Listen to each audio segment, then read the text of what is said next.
रहमल्लाहु मन क़रअल फ़ातिहा।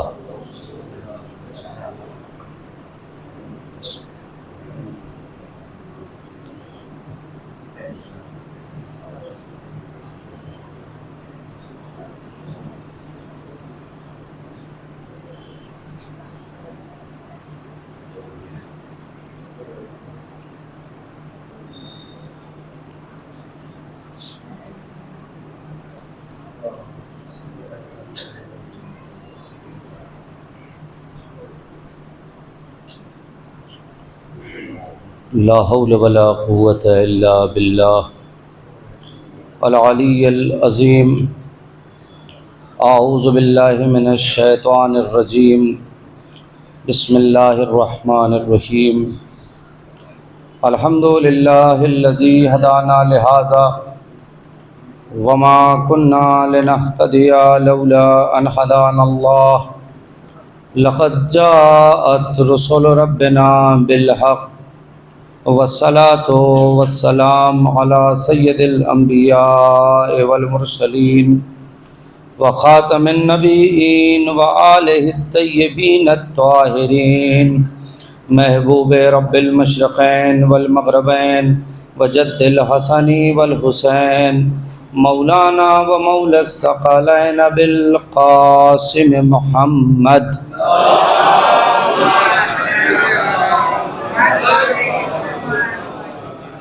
तय्यबीन अत्ताहिरीन अल मासूमीन अल मज़लूमीन व लअनतुल्लाहि अला अअदाइहिम अजमईन मिनल आन इला क़ियाम यौमिद्दीन। रब्बि इश्रह ली सदरी व यस्सिर ली अमरी वाहलुल उक़दतम मिन लिसानी यफ़क़हू क़ौली। अम्मा बाद फ़क़द क़ाल रसूलुल्लाह सल्लल्लाहु अलैहि व आलिहि वसल्लम बिस्मिल्लाहिर्रहमानिर्रहीम अना व अलीयुन अबवा हाज़िहिल उम्मा। सलवात पढ़ो।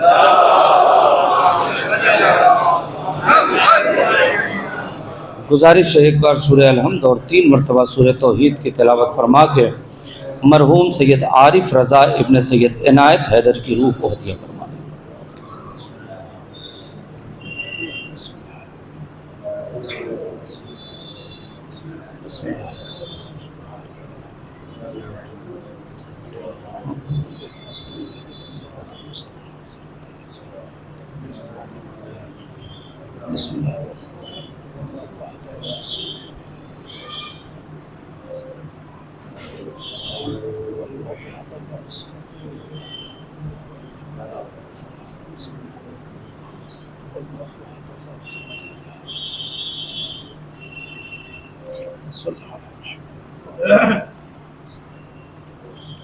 सलावत पढ़िएगा मोहम्मद वाले।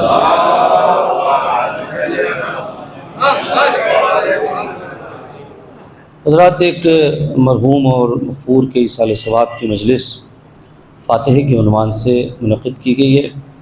आम तौर से मजालिस में ख़ुसूसन फ़ातिहा की मजलिस में तज़किरा मौत और हयात होता है, और मैं उससे ज़रा सा हट के आज की इस मजलिस में जो गुफ्तगू करना चाहता हूँ वो मौजू होगा और मज़मून होगा बाप की अहमियत। आम तौर से मजालिस में माँ की अहमियत और वैल्यू पढ़ी जाती है। आज की मजलिस में कोशिश करेंगे कि चंद बातें बाप के हवाले से आपकी खिदमत में अर्ज़ करें कि हमारे दीन के अंदर, इस्लाम के अंदर, शरीयत के अंदर बाप की अहमियत क्या है और समाज कहाँ जा रहा है। मिलजुल कर एक बार बावाज़ बुलंद नारे सलावत।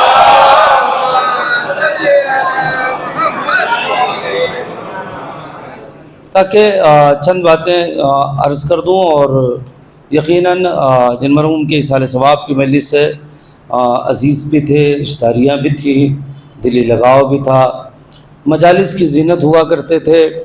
मुसलसल मेरा मलाड आना होता है मजालिस के सिलसिले में, और अभी हमारे भाई ज़ीशान साहब ने भी मुसलसल जो मजालिस का ऐलान किया, आने वाली भी आज शब की मजलिस, कल की मजलिस, इतवार की मजलिस में हाज़री होगी। तो यकीनन इन तमाम मजालिस में निगाहें आरिफ भाई को तलाश करेंगी कि वो कहाँ हैं। लेकिन इस बात पर दिल मुतमईन होगा कि वो जहाँ भी हैं बेहतर हैं। मैं सिर्फ चंद बातें आपकी खिदमत में अर्ज़ करूँगा, 2 बज चुका है, बहुत ज़्यादा तूल व तवील गुफ्तगू नहीं करूँगा। ऐलान है सरकार रसालत माब का, फरमाते हैं कि अना व अलीयुन अबवा हाज़िहिल उम्मा, मैं और अली इस उम्मत के बाप हैं। ये बज़ाहिर एक तर्जुमा है जो मैंने आपकी खिदमत में अर्ज़ किया कि सरकार रसालत माब फरमाते हैं कि अना व अलीयुन अबवा हाज़िहिल उम्मा, मैं और अली इस उम्मत के बाप हैं। अब इस हदीस के ज़ेल में मैं आखिर में आऊँगा गुफ्तगू में। शुरू में आप समझ लें कि हमारे समाज में, सोसाइटी में बाप की अहमियत क्या है और शरीयत में, इस्लाम में, आले मोहम्मद की निगाह में बाप की अहमियत क्या है। उसके बाद हम उस फ्रेम में और उस आईने में अपने आप को रखें कि देखें हम इस फ्रेम में बैठ रहे हैं या नहीं बैठ रहे हैं। देखिए सारी मजलिसें वाह वाह वाली नहीं होती हैं, जहाँ दाद लेना होगी वहाँ ले लेंगे, लेकिन मैं चाहता हूँ आज इस फातिही की मजलिस में चंद अहम बात और मौज़ूआत आप तक पहुँचा ले जाऊँ। आज आप देखें होता क्या है, एक बेटा जहां 15, 17, 18 बरस का हो गया, सिन्न शऊर तक आ गया और वो बाप के कंधे के बराबर हो गया। हमारे यहाँ देहात में लफ्ज़ कहते हैं कि बेटा बड़ा हो गया इसलिए कि अब बाप की चप्पल उसके पैर में आने लगी है। आप एक जुमला में कहा हूं, आप चाहे जितने बड़े हो जाएं, बेटा बेटा है, बाप बाप है। देखिए मैं एक जुमला, हमारे बुजुर्गान मौजूद हैं, हम लोग मिंबर से वो जुमले कभी कभी वापस करते हैं जो कौम की तरफ से हमें मिलते हैं। आज आप देखें समाज और सोसाइटी में एक दो लफ्ज मैं आपकी खिदमत में जरा जल्दी जल्दी जाऊंगा। कहा जाता है, सुना जाता है, हमारे बाप ने हमारे साथ किया क्या। आप गौर कर रहे हैं, मसल किया क्या। अगर आप इतना बड़ा वजूद लेकर इस रूए जमीन पर टहल रहे हैं तो ये उसी की वजह से है। वो ना होता तो आप ना होते। आप गौर करें, अगर बाप ना होता तो आप ना होते। यानी इंसान, तवज्जो कीजिएगा जुमले पे, इंसानियत की बुनियाद का नाम बाप है। आप गौर करें। उसके बाद जब बच्चा बड़ा हो जाता है, तवज्जो कीजिएगा, मैं इब्तिदा में चंद बातें अर्ज करके रवायात की तरफ जाऊंगा। जब बच्चे बड़े हो जाते हैं, मसलन 25 साल, 24 साल, 28 साल, 30 साल, उसके बाद मैं हर घर में तो ये बात नहीं कहूंगा, लेकिन बाज घर में ऐसे होते हैं कि अब बाप को मशवरे में शरीक नहीं किया जाता, बल्कि बात बताई जाती है। नहीं तवज्जो कर रहे हैं, तवज्जो कीजिएगा। बाप को बाप से मशवरा नहीं लिया जाता कि ये करना है या नहीं करना है। जो करना होता है वो इंसान कर लेता है और उसके बाद बाप को बताता है। एक जुमला कहूं और अगर जुमला पहुंचे तो मेरे साथ जुड़ जाइएगा। यकीन जानिए, अगर बाप को काम करने के बाद बताया जाएगा तो समझ जाइएगा उस घर में बाप जिंदा नहीं है, एक बूढ़ा आदमी बचा हुआ है। सलावत पढ़े मोहम्मद वाले मोहम्मद।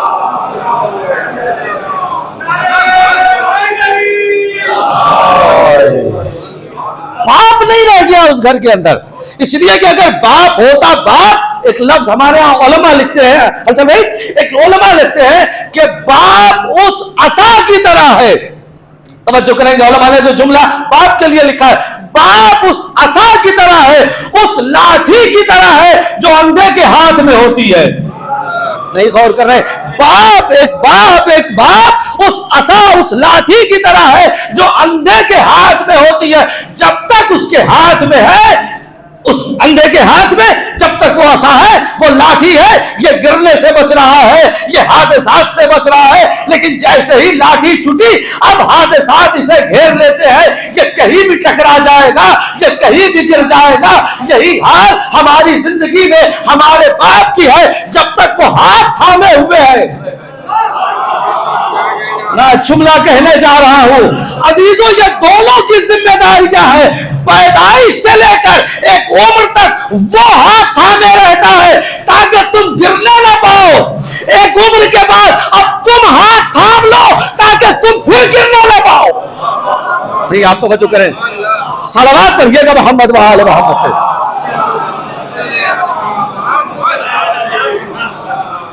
गौर फरमाएं, वो हाथ थामे रहता है कि बच्चा गिरने ना पाए। बड़े होने के बाद हाथ छोड़ा नहीं लेना।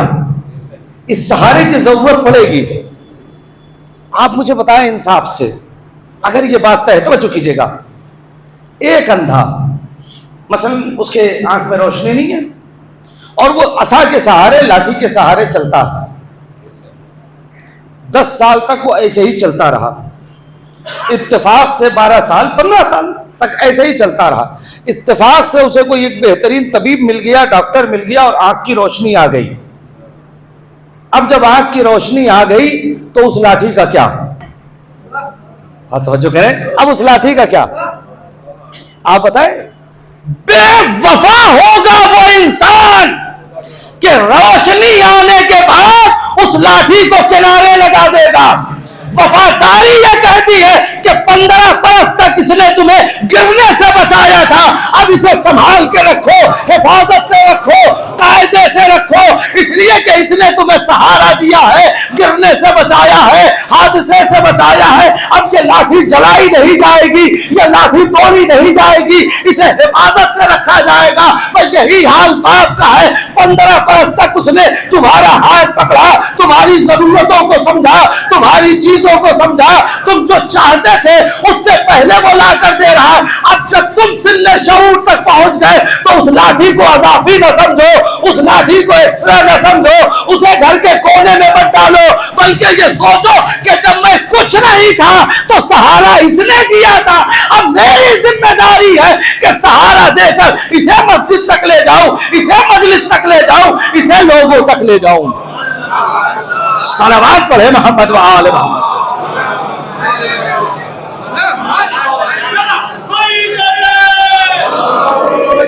तवज्जो करेंगे, मैं रवायात तक आ रहा हूं, थोड़ा सा आपके जहन को थोड़ा सा आमादा कर लूं। वालिद की अहमियत समाज और सोसाइटी में क्या है, दीन क्या चाहता है, सुनिएगा। एक बाप के लिए रवायत है, एक लफ्ज आपने बहुत सुना होगा, बहुत ज्यादा सुना होगा कि बाप को अख्तियार है कि वो अपने बच्चों को आग कर सकता है। ये लफ्ज आपने सुना है? बाप को अल्लाह ने ये अख्तियार दे रखा है। हदीस ज़हन में रखिएगा, पूरी मजलिस अनाबा अलीजुन अबवा हाज़िल उम्मा, क़िबला तशरीफ ले आए, सलावत पढ़िए मोहम्मद व आले मोहम्मद।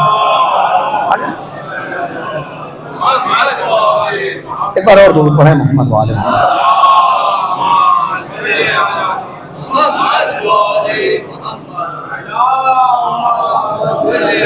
इजाजत है? ये जो हदीस मैंने पढ़ी है, हदीस आखिर तक ज़हन में रखिएगा, अनाबा अलीजुन अबवा हाज़िल उम्मा, ये ज़हन में रखिएगा। बाप को आग करने का अख्तियार है, ये आपने सबने सुना है। अब आगे रवायत सुनिए, कि एक बाप अगर बेटा या बेटी नालायक हो जाए तो बाप को यह अख्तियार है कि वो जी बोले आग कर सकता है। आग की, आप इसको हल्का समझ रहे हैं? सुनिए रवायत, क़िबला मौजूद है। अगर किसी बाप ने किसी बेटे या बेटी को आग कर दिया तो रवायत कहती है कि यह शख्स जन्नत की खुशबू नहीं सूंघ सकता। जाना तो बहुत बड़ी बात है, तवज्जो। अगर किसी बाप ने बच्चे को आग कर दिया तो वह जन्नत की, देखिए सारे सवाब की मजलिस है, मैं चाहता हूं चंद बातें पहुंचे, वो जन्नत की खुशबू नहीं सूंघ सकता। अब सुनिए जन्नत की खुशबू क्या है। यहां जितने भी अफराद बैठे हैं, यहां से लेकर ये इस कोने यानी क़िबला मौलाना शाह हैदर साहब से लेकर वो आखिर में सफीर भाई तक, यहां से लेकर वहां तक, बहुत अच्छे से अच्छे ब्रांड की आप खुशबू लगा ले, बड़े से बड़ा ब्रांड, महंगी से महंगी खुशबू, कितनी दूर तक उसका रेंज क्या होगा? ये बहुत होगा तो अगर आपने बहुत अच्छी ब्रांड लगाई है खुशबू तो ये मस्जिद महक जाएगी, मस्जिद के बाहर उसकी खुशबू, और उससे हो सकता है कोई असली मुश्क वगैरह किसी को मिल जाए बहुत अच्छे ब्रांड की, तो सड़क तक खुशबू चली जाएगी। आप यहां लगा के बैठे हैं तो सड़क तक, इससे ज्यादा तो नहीं जाएगी। जन्नत की खुशबू सुनेंगे, जन्नत की खुशबू के लिए रवायत यह है कि एक इंसान तेज रफ्तारी से 600 साल तक जितनी दूर जाएगा जन्नत की खुशबू वहां तक जाती है। नहीं तवज्जो कर रहे हैं आप? जन्नत की खुशबू 600 साल के फासले तक इसका मतलब क्या है? अगर बाप ने आंख कर दिया तो वो जन्नत से कितनी दूर रहेगा? कम से कम 600 साल के फासले तक वो जन्नत से दूर रहेगा। अब जुमला कह रहा हूं, आगे आपकी मर्जी। मैंने सिर्फ 2 रवायतें देखी हैं कि जहां पर यह लिखा है कि जन्नत की खुशबू महसूस नहीं कर सकता। एक वो लड़का जिसे बाप ने आंख कर दिया हो, वो जन्नत की खुशबू महसूस नहीं कर सकता। दूसरा वो आदमी जिसके दिल में इश्क़ अली नहीं आए। अब जुमला कहने जा रहा, जिसके दिल में इश्क़ अली नहीं है वो जन्नत की खुशबू महसूस नहीं करेगा। इसका मतलब यह है कि बाप का नाफरमान और अली का मुनकिर बराबर है। समझ नहीं कर रहे हैं आप? सलवात पढ़िए मोहम्मद वाले मोहम्मद पे।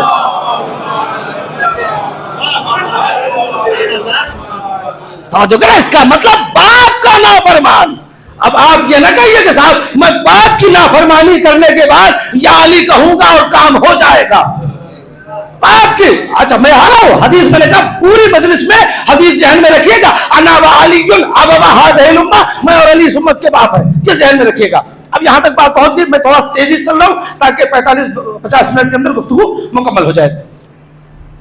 सूरह मुबारक बकरा सब नहीं पढ़ी होगी, एक बैठक में तो शायद नहीं पढ़ पाते होंगे क्योंकि तकरीबन 2.5-3 पारे की है, लेकिन बहरहाल माह मुबारक रमजान में 2-3 दिन में वो हो जाती है। बड़ी बरकतें हैं। कुरान का सबसे बड़ा सूरा है, तवज्जो करेंगे, कुरान का सबसे बड़ा सूरा है ना, कौन सा सूरा है? बकरा। बकरा यानी गाय वाला सूरा। तवज्जो करेंगे, क्या है इसका नाम? सूरह मुबारक है बकरा, यानी क्या? गाय वाला सूरा। यही है, यही तर्जुमा होगा ना, गाय वाला सूरा, सूरह बकरा गाय वाला सूरा। तवज्जो करेंगे, आप इस सूरे को जब शुरू करेंगे, बिस्मिल्लाहिर्रहमानिर्रहीम, अलिफ लाम मीम, ज़ालिकल किताबु ला रैब फीह हुदल लिल मुत्तकीन अल्लज़ीना युमिनूना बिल गैब व युकीमूनस सलात व यूतूनज़ ज़कात। आप इला आखिर चले जाए, यानी क्या? पहले अलिफ लाम मीम हुरूफ मुक़त्तआत है, उसके बाद अज़मत कुरान इसमें। तवज्जो करेंगे, अज़मत कुरान इस सूरे में, अज़मत परवरदिगार इस सूरे में, कम से कम 7 या 8 नबियों के किस्से इस सूरे के अंदर, नमाज की अहमियत इस सूरे के अंदर। तवज्जो कीजिएगा, नमाज की अहमियत इस सूरे के अंदर, ज़कात की अहमियत इस सूरे के अंदर, रोजे की अहमियत इस सूरे के अंदर, सब्र की वैल्यूज इस सूरे के अंदर। इतने बड़े बड़े मौजूआत, यानी कुरान मौजू बन सकता था, नमाज मौजू बन सकती थी, ज़कात मौजू बन सकती थी, सब्र मौजू बन सकता था, तौबा मौजू बन सकता था। इतने बड़े बड़े मौजूआत को छोड़कर नाम रखा गया गाय वाला सूरा। यही तवज्जो कर रहे हैं, इतने बड़े बड़े मौजूआत को छोड़कर क्या नाम रखा गया? गाय वाला सूरा। इसका मतलब यह है कि इसमें कोई बहुत अहम राज छुपा है। इस गाय वाले सूरे में यह नाम रखने में कोई राज छुपा हुआ है कि अब हर इंसान की जिम्मेदारी बनती है ना कि जहां जिक्र नमाज है, जिक्र रोजा है, जिक्र ज़कात है, अंबिया का तस्करा है, वह गाय वाला सूरा। तो अब एक इंसान के लिए जरूरी हुआ ना कि वो जाकर ढूंढे कि इसे क्यों गाय वाला सूरा कहा जाता है। सलावत पढ़े कितना।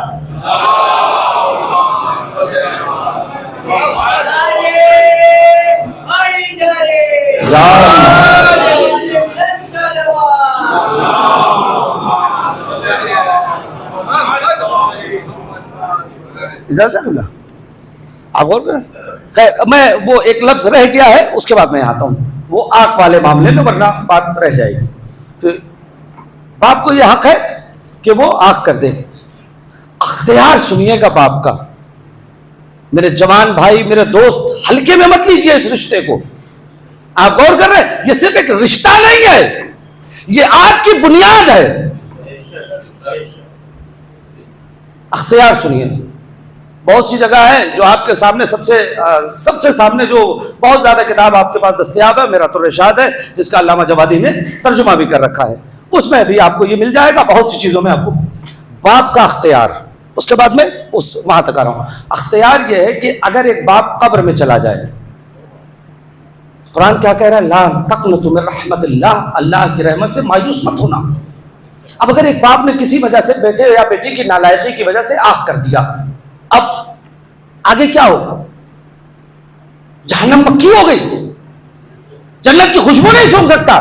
अब क्या करे ये लड़का लड़की, करे क्या? अल्लाह कहता है मायूस मत होना। अख्तियार सुनिए कि बाप कब्र के अंदर चला गया, अब अभी भी दोनों अख्तियार है। ये नहीं कि आंख बंद हो गई तो अख्तियार खत्म हो गया, नहीं तवज्जो कर रहे। आंख बंद होने के बाद बाप का अख्तियार खत्म नहीं हुआ है। का क्या हो गया?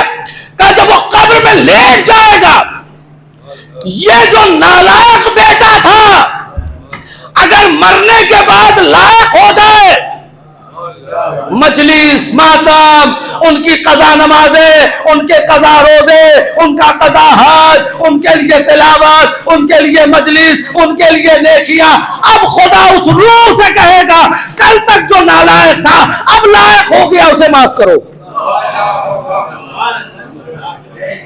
माफ करो। इसका बरअक्स भी, एक बेटा बहुत ज्यादा बाप की जिंदगी में लायक था, हाथ पकड़ के चल रहा है, यहां ले जा रहा है, वहां ले जा रहा है, ये खा लीजिए, वो पी लीजिए, ये पहन लीजिए, ये कर लीजिए, वो कर लीजिए, ऐसा कर लीजिए, वैसा कर लीजिए। आंख बंद हो गई, कब्र में चले गए, फातिहा हो गया, 10वां 20वां 40वां खुदा हाफिज।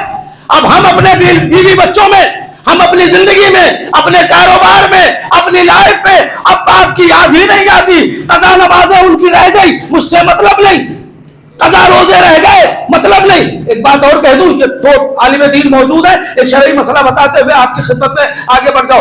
अगर बाप पर कुछ हक बाकी है, शरई मसला सुन लीजिए फिर आगे बढ़ता हूं। बाप पर कोई हक बाकी है, मसलन उनकी नमाज रह गई है तो खुद पढ़ो या पढ़वाओ, रोजा रह गया है तो रखो या रखवाओ, हज रह गया है तो करो या करवाओ, कर्जा रह गया है तो दो। अच्छा, यहां पर मैं बात में भूल ना जाऊं, ये हमारे असद भाई, हमारे बड़े भाई हैं, अल्लाह इन्हें सब्र दे और असद भाई को सेहत दे, तंदुरुस्ती दे।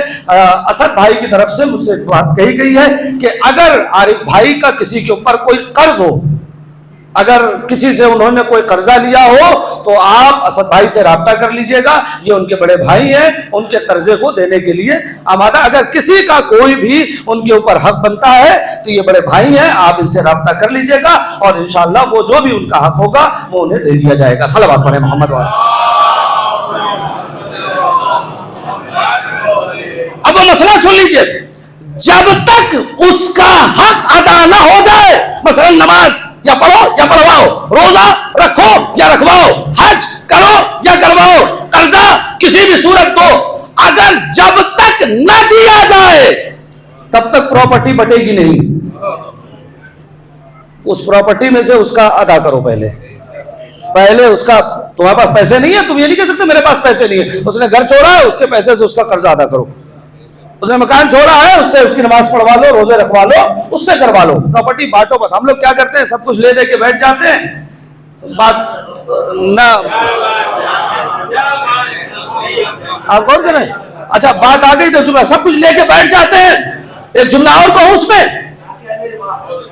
बहुत मजलिसों में आते हैं ना हम, आले मोहम्मद से बड़ी मोहब्बत है ना, लेकिन बड़ा हाथ मार के बैठते हैं हम। सुनिएगा, एक जुमला कह रहा हूं, बड़ा हक मार के बनते हैं। वो किसका हक पता है? अपनी बहन का। नहीं तवज्जो कर रहे हैं आप, दिल में सोचिए, मुझे मत बताइएगा किसने किसने बहन के हक को अदा किया है, किसने किसने बेटी के हक को अदा किया है। अगर बाप ने एक मकान छोड़ा है तो 3 हिस्सा तुम्हारा है, तो 1 हिस्सा बहन का है। ये 2 आलिम हमारे बड़े भाई हैं, इनकी इमाम जुमा भी है, मैं इनकी मौजूदगी में कह रहा हूं, अगर आपने बहन का हक नहीं अदा किया है तो उस घर में बहन राजी नहीं है तो नमाज नहीं पढ़ सकते। एक साहब से जब एक जगह मैंने पढ़ा तो उन्होंने कहा, अरे इसमें कौन सा बहुत बड़ा मसला है, मैं अपने घर के 4 हिस्से करके 1 हिस्से में नहीं पढ़ूंगा, 3 हिस्सा तो मेरा ही है। हाँ भाई, लोग हैं ऐसे कि मैं 1 हिस्सा में नहीं पढ़ूंगा, बाकी के 3 हिस्से में पढ़ लूंगा। भाई पता नहीं बहन कौन सा हिस्सा चाह रही है।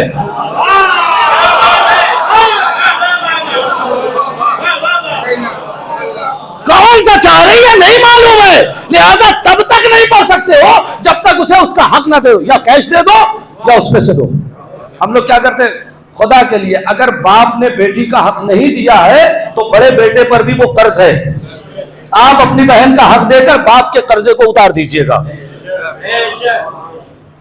जनाब सैयदा के हक की बात होती है और होनी भी चाहिए। अय्याम अज़ाए फातिमिया आ रहा है, मजालिस होंगी, लेकिन पहले अपने घर में अपनी बहन के हक को दिया जाए, अपने घर में अपनी बेटी के हक को दिया जाए। हम खा जाते, खैर बात दूसरी तरफ न चली जाए। तो बाप को यह अख्तियार है। लड़का नालायक हो गया, मरने के बाद अब पूछता ही नहीं, ना मजलिस से मतलब, ना मातम से मतलब, ना तिलावत से मतलब, ना नमाज से मतलब, ना रोजे से, सब छोड़ दिया उसने। अल्लाह कहता है अब ये नालायक हो गया, अब इसे आँख करो। नहीं कर मरने के बाद बाप को माफ करने का भी अख्तियार है और आँख करने का भी अख्तियार है। अब एक जुमला कहूं, बाप को हल्के में न लेना, ये अपनी मौत के बाद भी तुम्हारी जन्नत और जहन्नम का जिम्मेदार है। मरने के बाद भी तुम्हारी जन्नत और जहन्नम का जिम्मेदार है, लिहाजा इस वैल्यू, इस रिश्ते को हल्के में न लीजिएगा। खैर मैं वहां तक आ रहा हूं जल्दी से। तो सूरह बकरा बात आ गई थी, तो एक बात मैंने कही थी, सूरह बकरा नाम क्या पड़ा? गाय वाला सूरा। इसमें जब आप जाएंगे तो तकरीबन 7 आयतें हैं जो इससे मुताल्लिक हैं। जल्दी से तवज्जो करेंगे। मामला यह है कि 2 लोगों ने, पूरी तवज्जो, कुरान पढ़ता हूं, यानी ये 7 आयतें और उसके बाद उसकी तफसीर, और शायद इसी पे आज की मजलिस मुकम्मल हो जाएगी। लेकिन वो हदीस जहन में रहे, अनावा अलीयुन अबवा हादिहिल उम्मा, वो जहन में रखना, वो आखिर तक आएगी वो बात। जनाब मूसा का जमाना है, एक आदमी ने दूसरे को कत्ल कर दिया। सुनिएगा, एक आदमी ने दूसरे को कत्ल कर दिया। अब इसमें तफसीर में इख्तिलाफ है। बास का कहना है कि प्रॉपर्टी की वजह से भाई ने भाई को कत्ल किया है, बास का कहना है कि चचा ने भतीजे को कत्ल किया है। इल्लतें अलग है, बहरहाल मैं उन इल्लतों में नहीं जाऊंगा। एक ने दूसरे को कत्ल कर दिया और उसके बाद, सरकार आपसे दुआ चाहूंगा, जुमला कहने जा रहा हूं, और उसके बाद कत्ल करने के बाद लाश को पड़ोस के गरीब के दरवाजे पे रख दिया। तो जो करें, लाश को पड़ोस के एक गरीब के दरवाजे पे रख दिया ताकि सुबह में ये गरीब पकड़ा जाए। इसका मतलब ये है, अमीरों की ये पुरानी आदत है कि जुर्म करके गरीबों के सर डाल दो। नहीं तवज्जो की आपने साहब, सलावत पढ़िएगा मोहम्मद व आले मोहम्मद।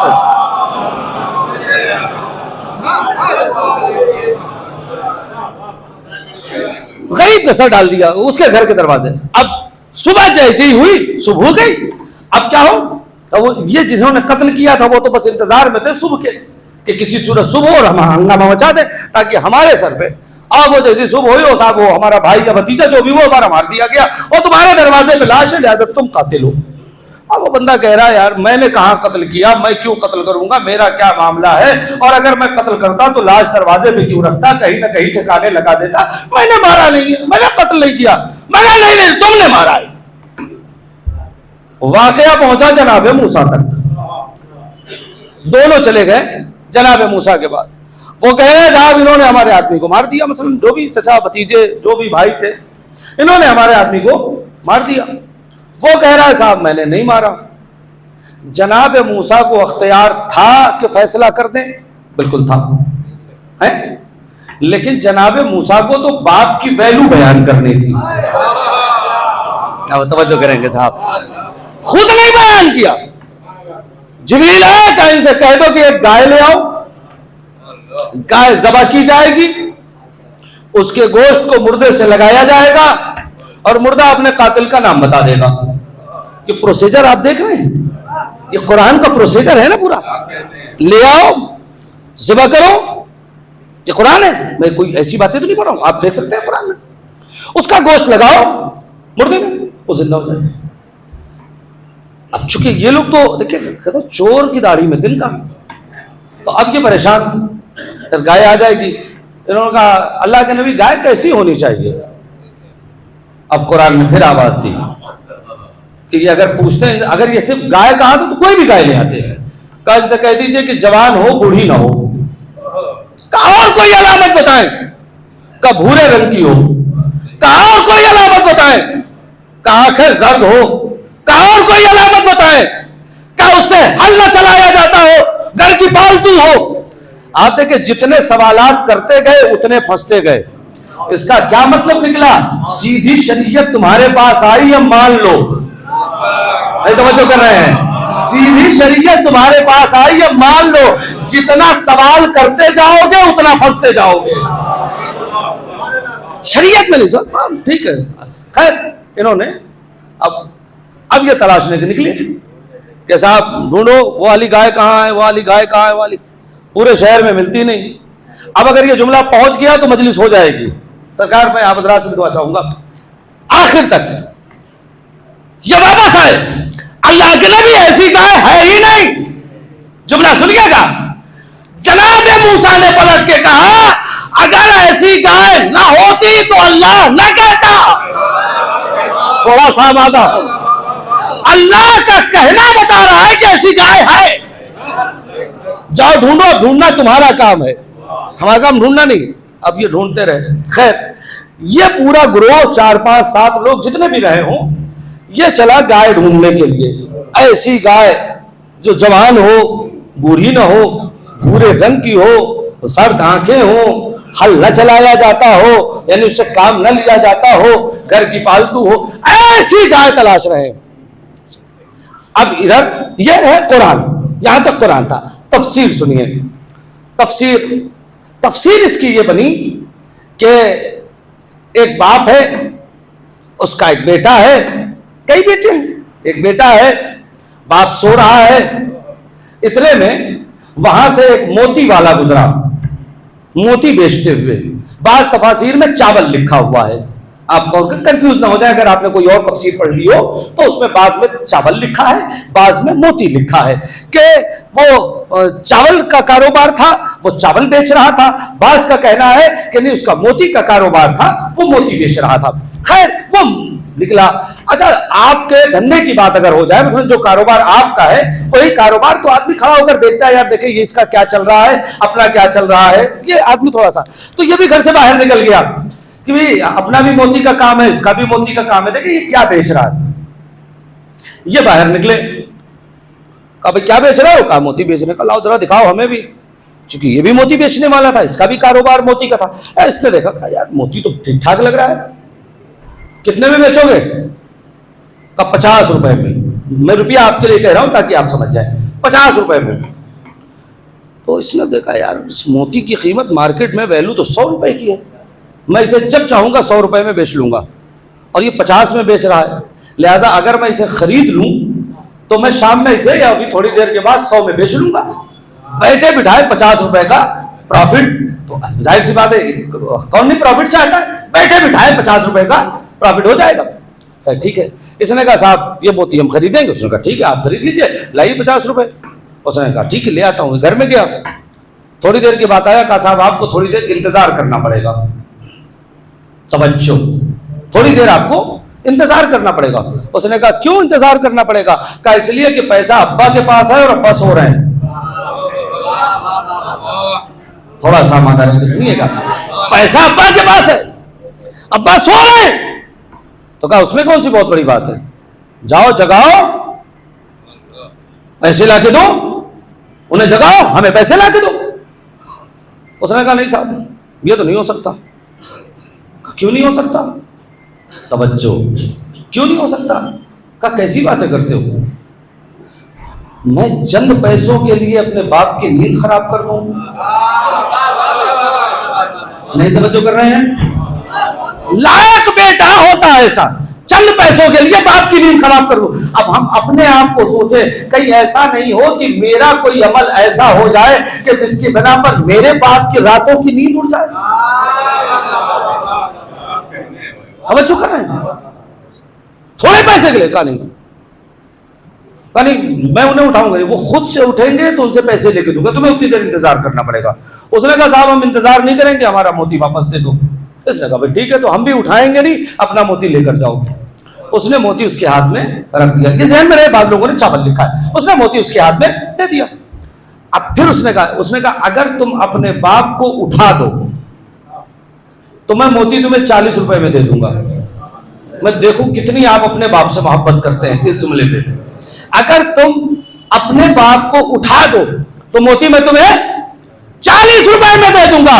उसने कहा अगर तुम थोड़ी देर इंतजार करो तो मोती मैं 60 रुपए में खरीदूंगा।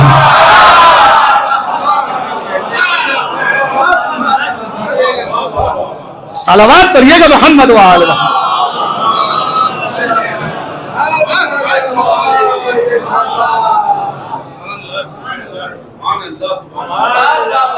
एक बार और सलावत पढ़िएगा मोहम्मद व आले।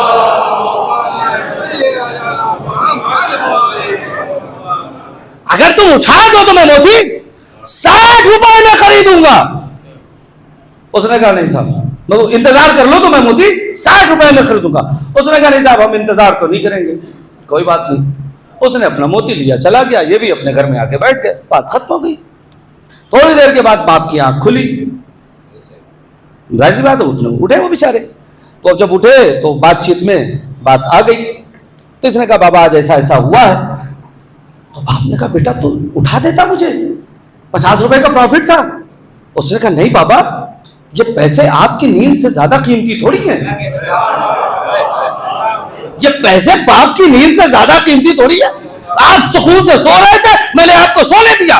मुझे नहीं चाहिए वो पैसा जो मेरे बाप की नींद को खराब कर दे। नहीं चाहिए वो पैसा जो मेरे बाप की नींद को खराब कर दे।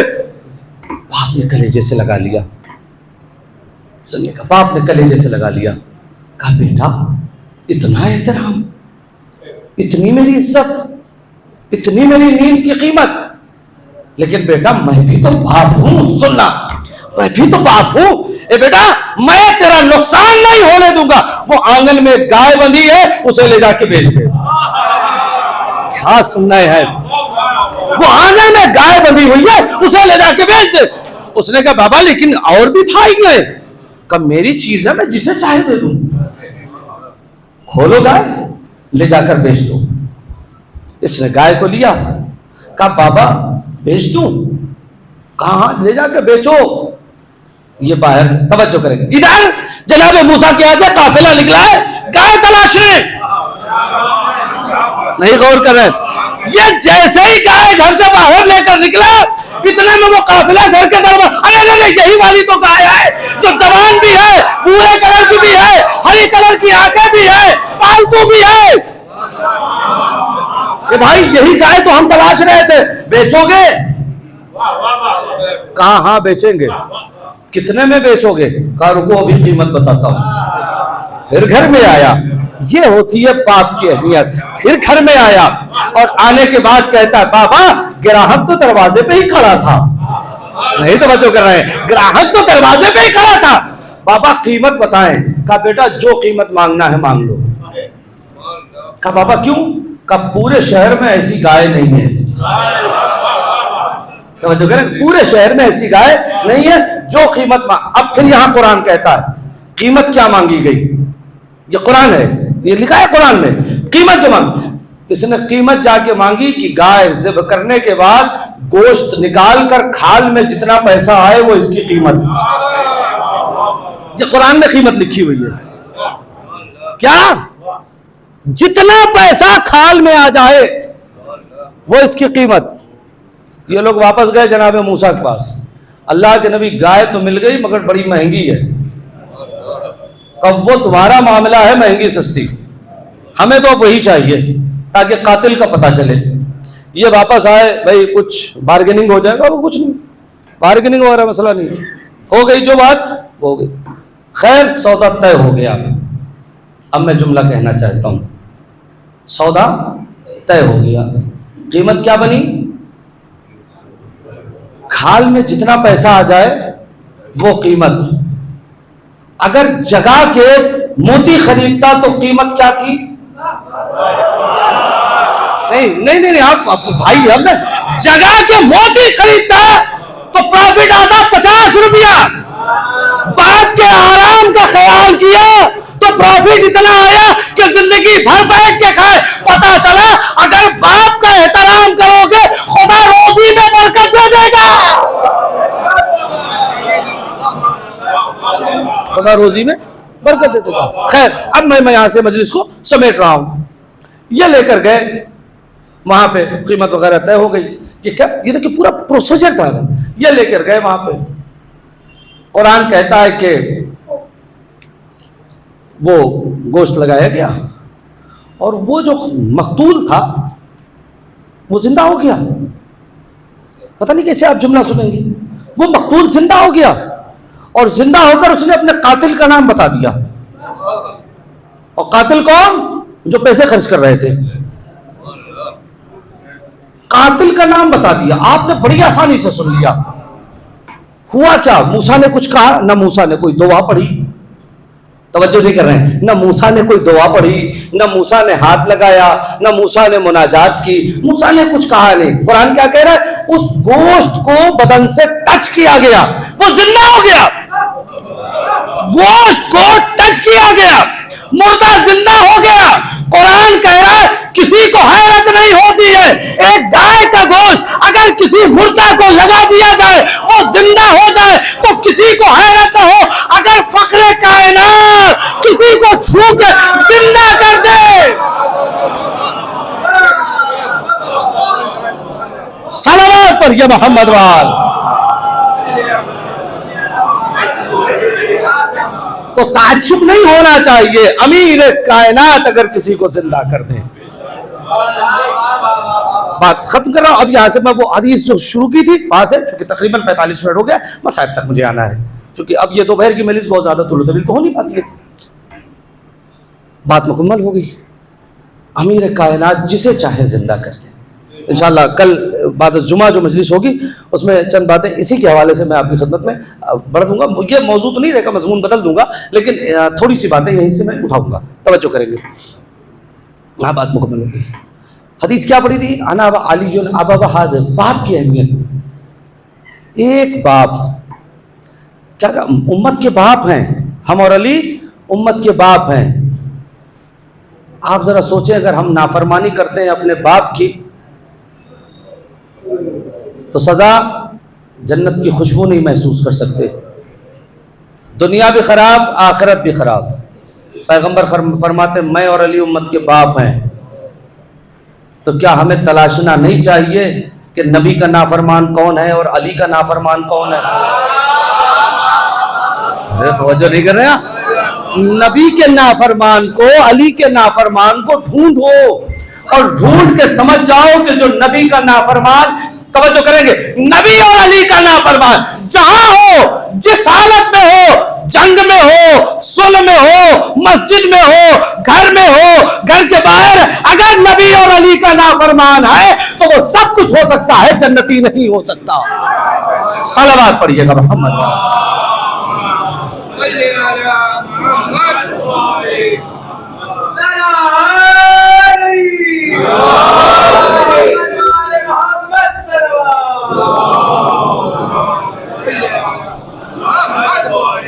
बस अज़ीज़ान गिरामी गुफ्तगू, बाप आपकी बुनियाद है, आपकी एहसास है।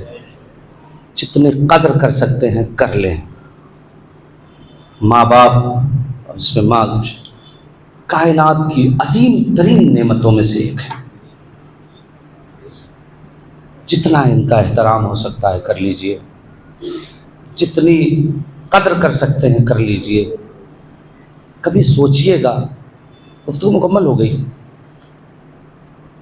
हम लोग बड़े हो जाते हैं ना,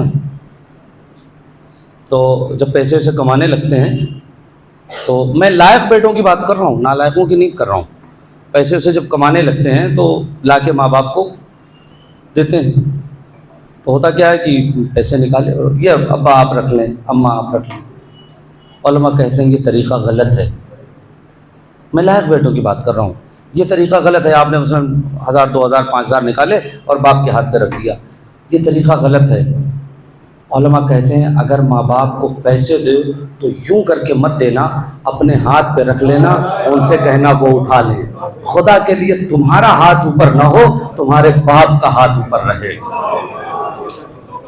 अपने बाप के हाथ को ऊपर रखना, सच बताना। गुफ्तगू मुकम्मल कर दिया, मैं बाप के हवाले से पढ़ा, गुफ्तगू मुकम्मल। सच बताना, जब आप छोटे थे, 5 बरस, 6 बरस, 7 बरस के, देखा होगा, अगर याद होगा तो बताइएगा, वरना कोई बात नहीं।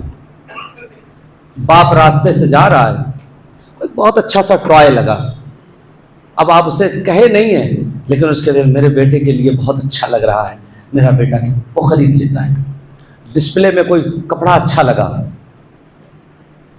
ये बाप कर सकता है, कोई नहीं कर सकता है, माँ या बाप नहीं। सो बाप, डिस्प्ले में कोई कपड़ा अच्छा लगा, उसने ले लिया। आप मांगते नहीं थे, आपकी जरूरतों को बगैर मांगे आपके बाप ने जिंदगी भर पूरा किया। अब आपकी जिम्मेदारी है, इंतजार मत कीजिए कि बाप कुछ मांगे या मां कुछ मांगे तो दें। जैसे उन्होंने बचपने में आपकी जरूरत बगैर मांगे पूरी की है, वैसे ही आपकी जिम्मेदारी है कि अपने माँ बाप की जरूरतों को बगैर मांगे पूरी करें। तब कुनूत में पढ़े रब्बिरहमहुमा कमा रब्बयानी सगीरा, तब पढ़े कुनूत में रब्बिरहमहुमा कमा रब्बयानी सगीरा, तब लुत्फ आएगा आपको, जब उनकी जरूरतों को बगैर मांगे पूरा करें। बस अजीजों, खत्म कर दिया गुफ्तगू। आज की मजलिस बहरहाल सख्त थी, और यकीन जाने सिर्फ आज ही नहीं, मैंने कहा ना अभी लगातार 3-4 मजलिसें मैं मिलाट में पढ़ रहा हूँ कंटिन्यू, हर मजलिस में ये निगाह आरिफ भाई को ढूंढेगी, और मेरी निगाह नहीं, आप सबकी निगाह ढूंढेगी। मिंबर पे हदीसे किसा पढ़ते हुए, मजलिसों में आगे बैठकर दाद देते हुए, सलावात पढ़ते हुए, खुदा उनकी मुश्किलात परेशानियों को आसान फरमाए कब्र और बरज़ख की। अजीजों, मैं सुबह से सोच रहा था कि क्या पढ़ा जाए आरिफ भाई के लिए। ज़ौजा मौजूद है, बेटियां मौजूद है, भाई यहाँ मौजूद है। कल से मैं मुसलसल परसों से असद भाई से मिला, तड़प रहे हैं। यकीनन भाई का जाना बहुत सख्त होता है। बस गुफ्तगू मुकम्मल हो गई। असद भाई, हम सब्र की तलकीन दे सकते हैं और क्या कर सकते हैं। बहुत सख्त है भाई का जाना, और यकीनन हम सब के लिए मुश्किल है, तो आप तो बहरहाल भाई हैं, मुश्किल होगा। ज़ौजा के लिए बहुत सख्त है, वालिद चला गया। बेटियों के लिए बहुत सख्त है, बाप चला गया।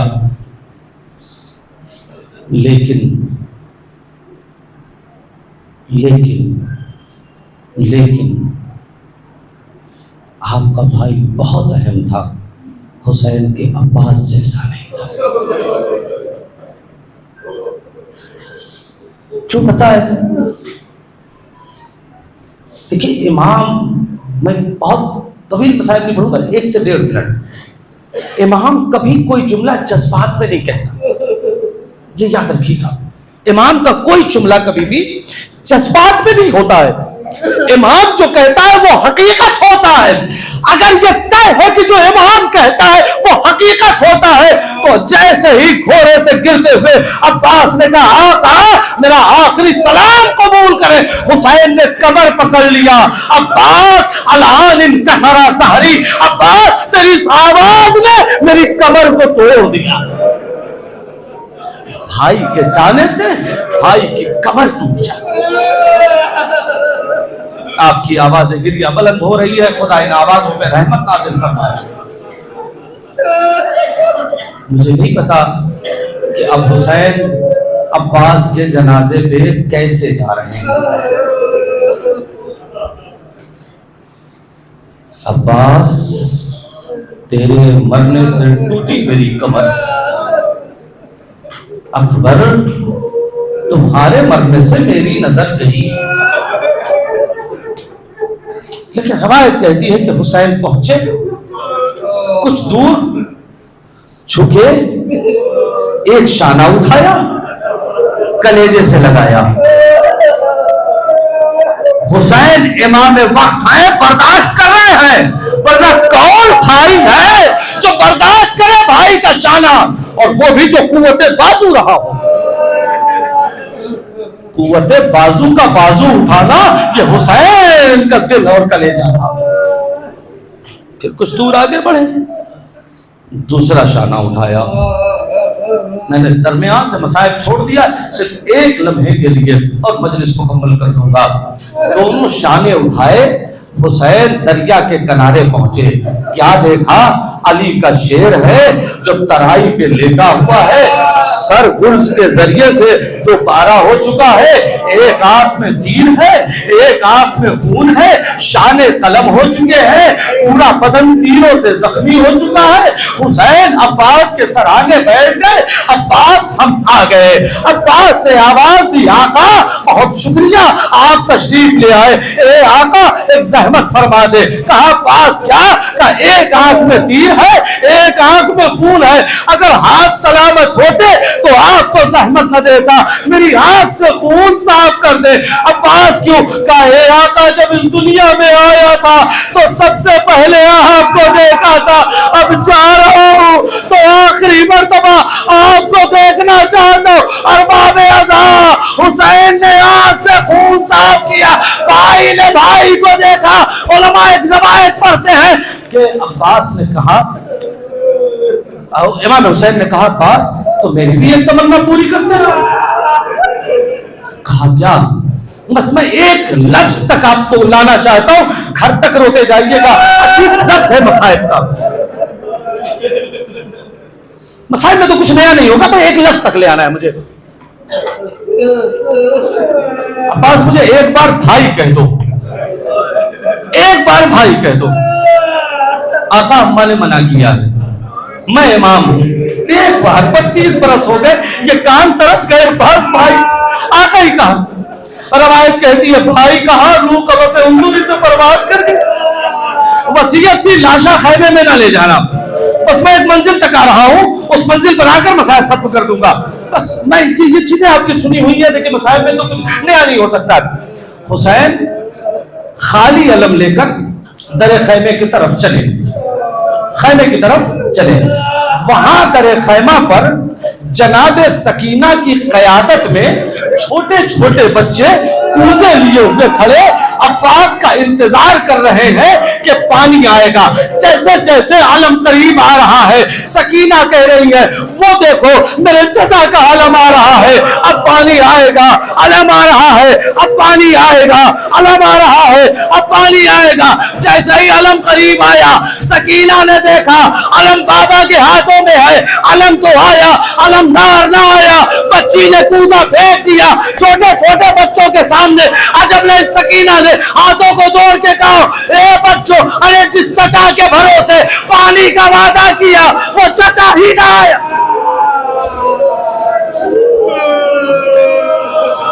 खुदा इन आवाजों पर रहमत का नाज़िल करे। बस मैं उस एक लफ्ज तक आ गया जो लफ्ज आज की मजलिस में मुझे मसाइब के लिए पढ़ना था। 12 मुहर्रम आ गई, सारे लाशें दफन हो गए। सैयद सज्जाद ने सारे लाशें दफन कर दिए, हो गई मजलिस, सारे लाशें दफन कर दिए। उसके बाद जो कबीले बनी असद के लोग आए हुए थे उनसे कहा अब तुम लोग जाओ। मैंने कहा इसी एक लफ्ज के लिए मैंने मसाइब पढ़ा है, अब तुम लोग जाओ, मैं थोड़ी देर यहीं रुकूंगा। कबीले बनी असद के लोग थोड़ी दूर चले गए कि देखें इमाम करते क्या है। तो जब वो थोड़ी दूर चले गए तो वो कहते हैं कि हमने देखा कि इमाम, चौथे इमाम अपनी जगह से उठे और धीरे धीरे तराई की तरफ बढ़े। सुनना, धीरे धीरे तराई की तरफ बढ़े। उसके बाद जनाब अब्बास की कब्र में उतर गए। मजलिस हो गई, जनाब अब्बास की कब्र में उतर गए। उतरने के बाद जब बहुत देर हो गई, सैयद सज्जाद अब्बास की कब्र से बाहर ना आए तो इन्होंने कहा अरे जरा चल के देखो तो, इतनी देर हो गई, मेरा आका अब तक कब्र से बाहर क्यों नहीं आया।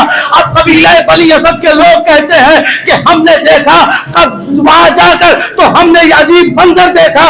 अब्बास की कब्र में अब्बास का लाशा है। सैयद सज्जाद अब्बास की कटी हुई गर्दन पे अपना लब रख के कह रहे हैं चचा आप सो गए, आपकी बहनें बाजारों में बेरेगा फिराई जा रही है, आपकी सकीना तमाचे गा रही है। चचा अरे आप पर बड़ा एतबार था, वो एतबार